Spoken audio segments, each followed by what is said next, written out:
La séance est ouverte. Je peux annoncer l'ordre du jour, s'il vous plaît, Monsieur Giacomelli. L'ordre du jour appelle la suite de la discussion après engagement de la procédure accélérée du projet de loi actualisant la programmation militaire pour les années 2024 à 2030 et portant diverses dispositions intéressant la défense. Cet après-midi, l'Assemblée a poursuivi l'examen des articles, s'arrêtant à l'amendement numéro 223 du rapport annexé à l'article 1er. Un rappel au règlement, Monsieur Giacomelli.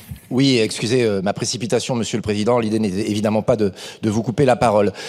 En vertu de l'article 50 et des jours de séance, Monsieur le Président, nous sommes, au moment où nous nous parlons, et vous incluant, 17 députés. 17 députés dans l'hémicycle, et je ne blâme aucun de mes collègues.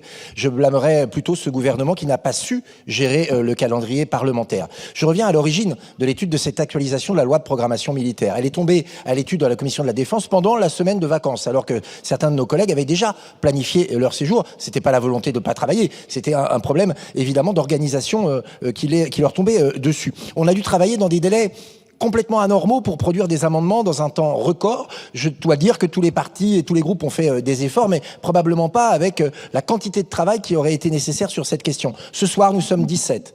Moi, je pense à toutes ces femmes, à tous ces hommes qui se battent pour la France, qui sont là pour nous défendre, à tous ces militaires, à tous ces civils qui travaillent pour la défense nationale et qui se disent que cette actualisation se retrouve être un projet bâclé, mal organisé, tout simplement parce qu'il fallait à l'origine respecter le calendrier de communication de Monsieur le Président de la République qui voulait annoncer les choses le 14 juillet. Or, tout cela a été fait cul par-dessus tête, si vous me permettez l'expression. Ce n'est pas normal, on ne travaille pas dans des conditions normales. Et d'ailleurs, je dirais que tous les passionnés de la chose militaire, beaucoup ne sont pas là ce soir parce que demain, il y a la célébration du 8 mai et qu'ils se trouvent tiraillés finalement entre deux obligations. Je voulais le signaler ici, nos militaires et nos armées méritent mieux. Nous ferons les efforts qu'il faut, comme nous l'avons fait, Monsieur le Président, pour faire des défendus à chaque fois que ce sera possible pour gagner du temps. Mais à l'impossible, nul n'est tenu. Et une fois encore, le gouvernement est largement responsable. Merci beaucoup. Merci, monsieur le député, pour ce rappel au règlement qui fait écho déjà avec un rappel au règlement qui avait eu lieu auparavant. Je répéterai juste la même chose. Cette feuille verte a été déjà donnée la semaine passée, donc on savait très bien qu'on devait siéger aujourd'hui jusqu'à minuit. Il était évident que certains députés allaient être pris entre deux conflits d'agenda, entre le fait d'être là pour défendre la LPM et d'être en circonscription pour les cérémonies du 8 mai demain matin. Moi, je demanderais juste de respecter le fait que nous sommes députés, nous sommes convoqués, nous sommes présents, et de ne pas porter grief à celles et ceux qui ne seront pas là, et de bien rappeler que celles et ceux qui ne sont pas là sont sans doute mobilisés parce qu'ils figurent sur les amendements et nous porterons leur parole en défendant les amendements à chaque fois qu'on le fera. Et j'invite vraiment chaque groupe à ne pas stigmatiser si des députés ne sont pas là ou un groupe, pas ce soir en tout cas. Mais vous ne l'avez pas fait, je ne dis pas ça, Monsieur Giacomelli, mais en prenant en compte que vraiment nos collègues, s'ils ne sont pas là, c'est parce qu'ils sont dans leur cérémonie pour leur préparer la cérémonie qu'ils auront de leur commune dès demain. Comme la plupart d'entre nous, on prendra sans doute la route cette nuit ou demain matin de bonne heure pour le faire également. Mais aujourd'hui, celles et ceux qui peuvent nous regarder attendent aussi que l'on travaille. Cette proposition de loi a été travaillée en commission de manière très structurée, très concrète. Maintenant, c'est un atterrissage qui est attendu. Faisons en sorte d'aller au mieux dans tout ce que l'on a pu faire depuis le début de cette séquence, parce qu'on sait très bien qu'on finira pas le texte ce soir. Par contre, plus on avance ce soir, plus la prochaine fois que l'Assemblée se convoquera, ça pourra être limité peut-être que dans une journée à un lundi, pas lundi prochain, ça a été refusé, mais peut-être dans 15 jours. Donc si on gagne du temps aujourd'hui, ça pourrait être fini véritablement dans 15 jours, un lundi. Et je crois que toutes et tous, nous attendons ça. Donc maintenant, passons au débat comme on a su le faire de manière opposée. Je vous remercie. Mais moi non plus, je ne suis pas parisien, madame. D'accord? Donc, allez, et ça s'est bien passé jusqu'à présent, s'il vous plaît. Et vous savez, moi, je suis en Normandie. Demain, je vais prendre la route à 6 heures. Il n'y a pas de sujet. Et d'autres sont encore plus loin. Donc, il n'y a pas de sujet. Ne jugeons pas celles et ceux qui ne sont pas là, parce qu'on est tous excusés avec les cérémonies du 8 mai pour celles et ceux qui ne sont pas là. Et celles et ceux qui sont là aujourd'hui représentent celles et ceux qui ne sont pas là parce que les amendements sont co-signés majoritairement. Allez, on avance. Amendement 223. Monsieur Lachaud, Monsieur Saint-Toul. Merci, Monsieur le Président. Effectivement, nous ne ferons pas grief à nos collègues d'être absents, mais quand même, nous regrettons de devoir légiférer en petit comité.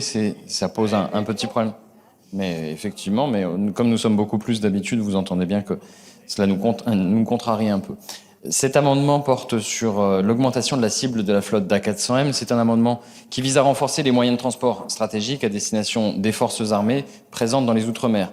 Les forces de Nouvelle-Calédonie ne disposent actuellement que d'un seul avion de transport A400M pour couvrir tous les besoins des armées et de la population sur place, en plus des CASA 235 vieillissants. À Mayotte, la mise en place d'un pont aérien depuis la Réunion et l'Hexagone après le passage de Chido a montré la limite des infrastructures aéroportuaires de l'île pour l'accueil des avions de transport A400M, en même temps que leur caractère indispensable dans la réponse aux catastrophes naturelles. Or, nous le savons tous, celles-ci seront amenées à se répéter, notamment dans les territoires ultramarins les plus exposés aux nouvelles menaces climatiques. Dans ce contexte, il convient d'anticiper dès maintenant la hausse des besoins en transport stratégique. L'avance de la commande de 6 à 400 M supplémentaires, actée dans le PLF 2026 par rapport au calendrier initial, va dans le bon sens. Il faut toutefois accentuer cette dynamique afin de pouvoir assurer davantage de rotation avec les territoires ultramarins. Merci, Monsieur le Président, de m'avoir laissé le temps. Merci, monsieur le député. Monsieur le rapporteur. Merci, Monsieur le Président. Loi d'actualisation défavorable. Merci. Madame la ministre. Merci, Monsieur le Président. Monsieur le député, juste 2 points. Merci de dire que ça va dans le bon sens sur les 6 A400M de plus. Et c'est vrai que ça devra être étudié dans la prochaine LPM, donc défavorable.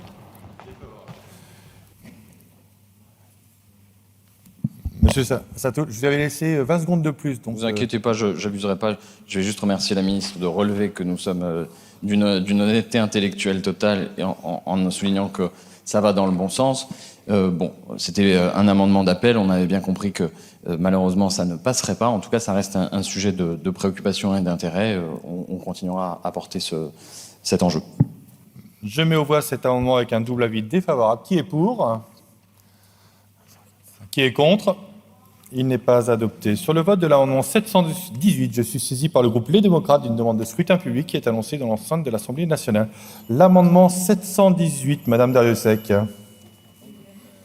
Merci, Monsieur le Président. Il s'agit donc de la flotte A400M pour laquelle, bien sûr, nous saluons l'augmentation de capacité. Mais bien sûr, les missions vont être plus importantes, plus diverses. Et actuellement, il semble que certains équipements importants sont manquants, insuffisants ou non opérationnels, notamment les capacités d'autoprotection qui sont particulièrement importantes sur certains aéronefs. Donc il était là question de dire très simplement qu'une attention particulière doit être portée à ces capacités d'autoprotection, car il a été confirmé lors des auditions de la mission d'information que ces équipements sont essentiels et n'équipent qu'une partie minoritaire de la flotte A400M. Merci, Madame la députée. Monsieur le rapporteur. Monsieur le Président, Madame la ministre Darrieussecq, votre amendement soulève un sujet dont on sait à quel point c'est important. Je pense notamment à l'opération d'évacuation Sagittaire, par exemple, ou aux opérations à Kaboul, où effectivement les capacités d'autoprotection de nos A400M étaient extrêmement importantes, et l'objectif d'avoir des A400M qui développent de nouvelles capacités, pas seulement en autoprotection d'ailleurs, et il y a des tests qui sont faits aujourd'hui pour les utiliser, par exemple pour lancer des drones ou différentes capacités, ont tout leur sens. Après, dans les éminentes fonctions que vous avez occupées, vous savez aussi qu'aller à ce niveau de granulométrie dans une loi de programmation militaire, c'est un peu compliqué. Alors, la commission avait donné un avis défavorable. Après, compte tenu de l'intérêt de ce que vous soulevez, vos rapporteurs donnent un avis de sagesse. Ça n'est pas réglementaire, mais en tout cas favorable à titre personnel. Madame la ministre. Merci, Monsieur le Président. Madame la ministre, ce que vous dites est juste. C'est d'ailleurs largement satisfait parce qu'on prend en compte ce que vient d'évoquer le rapporteur. C'est évidemment une capacité majeure sur des théâtres contestés, des capacités de ravitaillement. Il y a des tests, enfin des études qui sont faites concernant les drones. Donc c'est très largement satisfait et je m'en remets à la sagesse du Parlement. Sagesse de Madame la ministre. Monsieur Lachaud. Merci beaucoup, Monsieur le Président. Je salue l'arrivée de la ministre Oui.